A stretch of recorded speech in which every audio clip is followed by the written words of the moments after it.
I think around 6 or 7 that I first went to a boxing gym.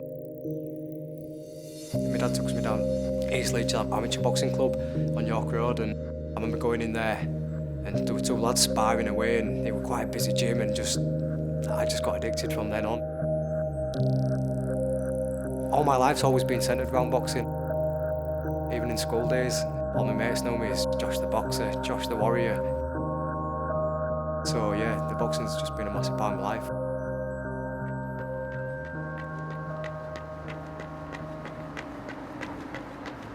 You're apprentice as a boxer coming through, fighting the journeymen and the fights to get rounds under your belt.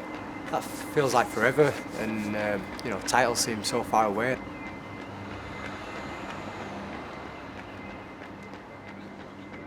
When I first turned professional, British title, that was my pinnacle, the Lord Lonsdale belt. I dreamt about that since being in high school. I'd tell my mates that I'd be a British champion. When I won that title, it was like I'd achieved my dream so early in my career. And I remember being home that night. I stayed up all night just like that. I'm British champion, but I kept thinking to myself, I'm not finished, I've done it already, but I've got more momentum, I've got more to give. I never set my sights out saying, I'm going to be a world champion, because I think I'd put too much pressure on myself. If I'm truthful, I didn't know if I'd be good enough, and I didn't want to big myself up too much. But now, it's in touching distance, and we've got momentum, and the ball's rolling, that I believe that we can go on and do that. Always hung about streets of LS9, Eastern Park, Wybex, Rookwoods, not the most glamorous of areas of Leeds, but it's home to me. I've been boxing since put gloves on really, so everyone knows what we're all about. I'd take my running trainers to school and they'd be, look, it's Josh. They'd be on school bus. I'd be running outside trying to beat it home, 3 or 4 miles from where I live and where I went to high school. And like I say, we go to house parties, but I wouldn't get pestered to go. I wouldn't get forced because everybody knew what I was about. Like I said, I've said before in one of my school reports, where will you be in 10 years' time after you left school? One lad put, Josh will be heavyweight champion at world. Not quite heavyweight, you know what I mean? But champion at world, I wouldn't mind being. But I love coming back home. I don't know if it's because it's where I grew up and whatnot, but this is my home, and I'm very proud to be from Leeds. Coach. Coach. Coach. 3, 4. Second lap now. Chuck jumps. 9, 10, 7, 8. Marches next. 5. Go. 2. Right strike. Good. 2, 3, 4, 5, 6. 30, 9, 10, 11, 12, 13, 14, 12, 13. Paddle. 2, 4, 6. 4. Come on, Josh, you're on time.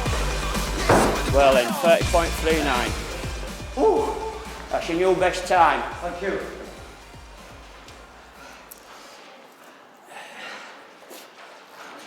Sparring night before as well. Not bad, is it? Yeah, especially at this point, coming up to a fight now, this is when you've been working really intense all round with all your trainers. Yeah. All your different aspects of training. You've been working really hard, and to come in and knock a second and a half off the circuit is really impressive. Thank you. Tougher than a fight, that. Tougher than a fight. This one's all about endurance, and everything's done to speed. No rest in between, straight through. And there's every part of the body you're working here. Arms, torso, legs, all gets worked hard, and you're going against time. So you're going against yourself. You could have a steady one, but you don't want to have a steady fight, do you? So, we try to go it full pelt every time, and every time we work, we try beat us previous time, so working hard all the time. You're moving through your 3 different planes, turning on your axes. There's no better type of training for the boxer. You've got to be able to condition that body to be able to do it for 12 rounds, and that's what Josh is doing. It's about peaking for that one night, You spar all these rounds in gym, you do all these circuits, you do all these sessions. At the end of the day, it's that 36 minutes, on that one night, what makes the difference, You've got to get it right there, you've got to peak at that week. So, you can have a bad spike, you can have a good spike, you can have a good circuit, you can have a bad circuit, but it all comes down to being able to be in your top form for that one night. It's funny really.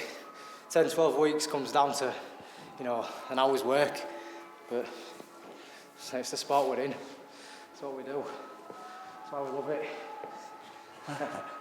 Leeds, aren't we? Hey up, pal. Can you hear me?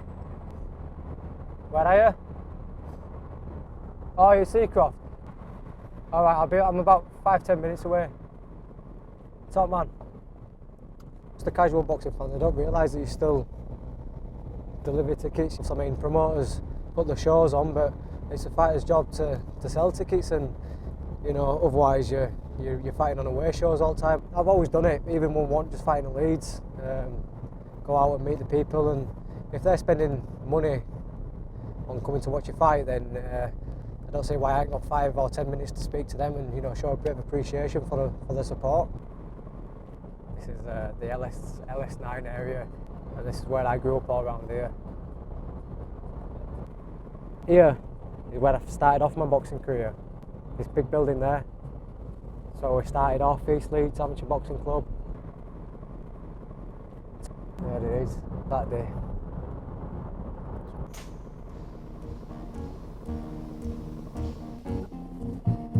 We like all sorts of music though, we have all sorts in gym. When I go down to gym, McDonald's gym, and do a bit of sparring with Jamie and Gav and Max Hughes, this was one of the tunes. They always have this album on, and grown quite accustomed to it. It's a nice little summer tune, cruising about in a little Fiesta.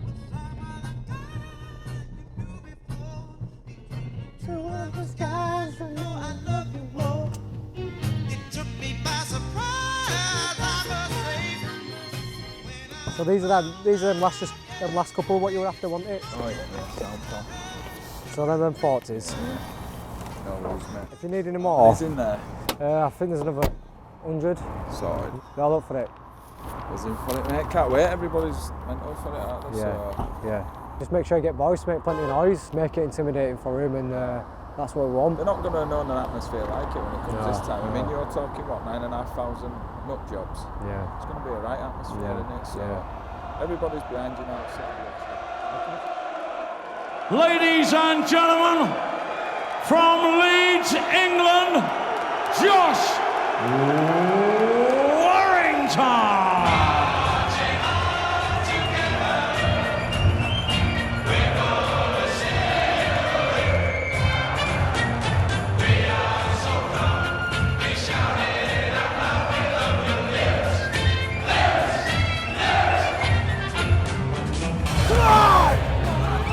So noisy, and people were diving off at seats and, you know, getting all excited.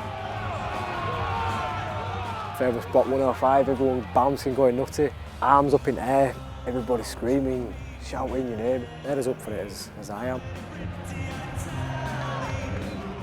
I think there's something in Leeds people that, you know, we create a lot of atmosphere, we create a lot of noise wherever we go, with rugby, with football, you know, we're a noisy bunch, and I think they're just getting behind one of their own. It's just a lad from the estate who's doing all right, and they're supporting us. Well, I don't suppose for 1 second this fella expected a nice warm ripple of applause to break out here in Leeds. But I wonder if he's prepared for quite how hostile this environment is going to be. Huge night for David Daly. I think the last opponent, David Daly, I think he was spooked.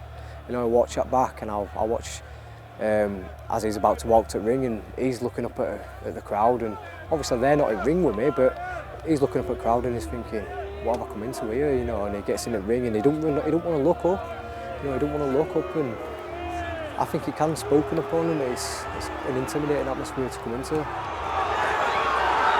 Warrington here in the 4th round could go for the finish, and the place goes nuts. Feed off that energy, you know, you can be getting tired, but you've got that kind of noise and support behind you. It just gives you a kick up backside and makes you throw them arms, you know, you don't feel tired because you just use energy from the crowd. He's blasted him out, and he just went big time. That was absolutely quality from Josh Warrington. I do feel like I've got the whole city behind us, and especially with this kind of arena, it's like a coliseum, it's like the old gladiator days. How about we? We're the champions! Champions, yeah! I dreamt about doing that for weeks and weeks, you know, European title and all that stuff, especially with being from Leeds, and our little story about being European champions, it was something special for me, that. When they announced we were building this arena, I probably just turned over, and then I'd drive past it and see the progression of how it were getting built and stuff, and I used to think, one day we'll have a fight there, one day. It feels like home, just turning around and looking, this is home, this is where the Leeds Warrior fights out of.